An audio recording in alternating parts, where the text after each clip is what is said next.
Hello, thanks for tuning in. I am Latif Warnick of One Soul, one source of universal love. As most people know by now, the juice is loose! The juice is loose! In other words, it was declared OJ Simpson will be set free from the Nevada prison system yesterday, although he won't actually be released until October. CNN, along with Fox News and many other news outlets, clearly thought this was a commercial-free, newsworthy item. I couldn't help but feel humored that anyone actually really even cared.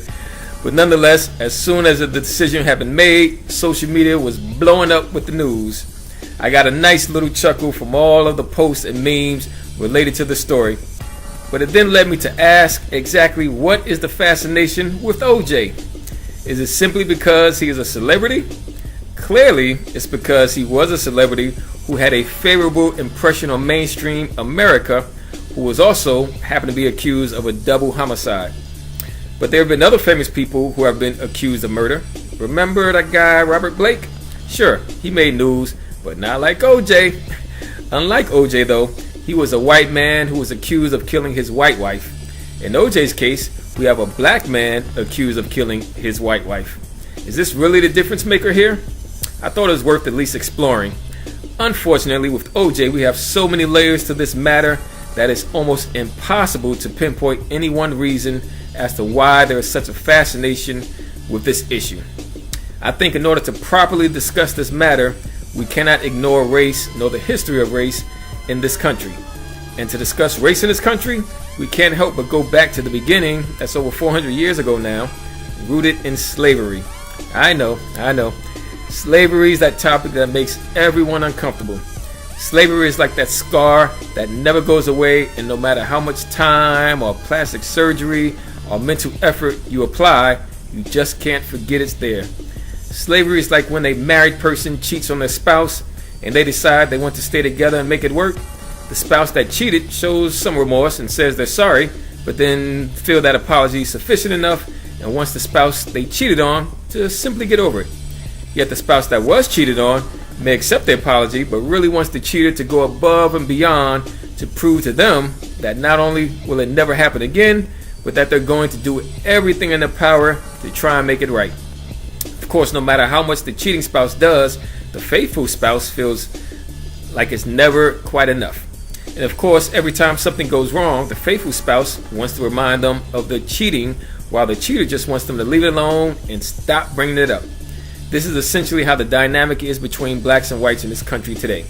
Whites want blacks to forget about slavery, while many blacks are more than happy to forget about slavery, but feel those in power haven't truly made an apology to show and prove that they are remorseful, and everything to be on a level playing field moving forward. In other words, many whites in society have benefited from years of slavery to enjoy the privilege and power they possess now, but haven't truly atoned for those transgressions. Sure, all whites today will say, well, I never owned any slaves, which of course is true, but this doesn't change the fact that a lot of generational wealth, real estate, businesses, and attitudes have been passed down as a result of the atrocity of slavery that many whites have benefited from. Now fast forward to today, where we still see a wide divide between black and white communities in terms of education, neighborhoods, businesses, property, assets, and power, not to mention the tension between white authority, i.e. the police, and the underprivileged black society who are supposed to have equal rights under the law. This is the lens that we have to view the person known as OJ Simpson, his double murder case, and his relationship with the law. Now, most open-minded blacks will acknowledge that if OJ Simpson didn't commit the murder himself, that his behavior does look rather suspicious. Most innocent people don't have their boys throw them in the back of their SUV and try to run them out of the country while threatening suicide suddenly because they're being chased by the police. There may be some blacks who think he's completely innocent, but that would be probably a very small percentage. Most will say if he didn't do it himself, then he had something to do with it, or he was involved somehow. Perhaps he was covering up for someone else, or maybe he hired someone to do it. If it just doesn't seem to pass the smell test, then something there is missing. On the flip side, most white people seem to think he's definitely guilty, which goes completely against our judicial system, which says innocent until proven guilty. And the last time I checked, he was acquitted of criminal murder charges because a jury of his peers declared we cannot prove beyond a reasonable doubt that he did commit the double murder. OJ, of course, is subject to public opinion like anyone else, but the people that oppose him seem to do so vehemently. The question is, why? Is it because white people feel duped and conned for liking this black man to find out he wasn't what they thought he was? Is it if his wife was black, would they still have cared the same way? See, even for blacks who may think OJ was guilty of murder, don't feel quite so angry about it because we see innocent black men go to jail all the time for crimes they truly didn't commit. But because they don't have the assets of an OJ, they cannot hire the best attorneys to get them off. Likewise, black wives and black men get murdered all the time by authorities, and many whites seem to even barely bat an eye. See, before OJ became famous, he was just another young black promising athlete who had the support of his community. Unfortunately, like many other black athletes, when they become successful, they oftentimes seem to forget the community that supported them getting there.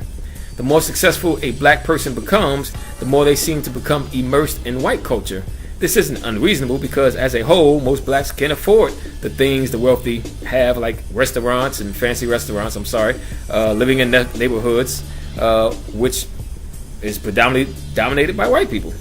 What most black people do expect, or at least hope for, is that they at least give a little shout out to where they came from, perhaps even help some other blacks get jobs or get exposure or get out the hood. The irony is, the more and more whites came to love OJ, the more and more blacks began to care less about him. OJ appears to be a person whose fame and adoration went to his head. He seems to believe he has somehow transcended race. He hasn't transcended race in a spiritual sense as being colorblind, but rather from an egotistical perspective that I'm better than others who may look like me. In fact, OJ has been quoted as saying, "I'm not black, I'm OJ," whatever that means. And as long as OJ was doing commercials, broadcasting, and doing movies, whites were just fine with that attitude. Unfortunately, it wasn't until his double murder case that OJ fell out of white people's good graces. And sadly enough, this is when he felt the need to embrace his blackness, to play the race card to help get acquitted. See, personally, I've never gotten caught up in celebrities. I don't admire someone because of how much money they have, how talented they are, how many yards they rush for, or how many times they've been on TV. I admire someone because of their upstanding qualities. I admire someone because of their humility in spite of their success. I admire someone because of how many other people they've helped or inspired. I admire someone because they left a positive impact on their community or the world at large.